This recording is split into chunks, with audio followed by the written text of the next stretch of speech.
Alright, what is up, y'all?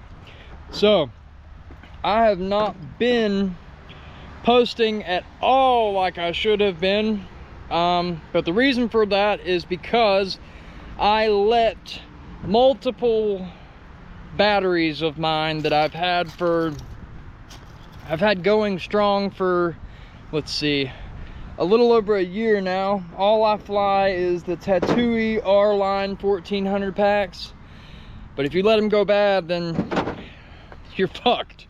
So I ran out of batteries, and I also didn't have money at the time, so I had to save up and get some more batteries. I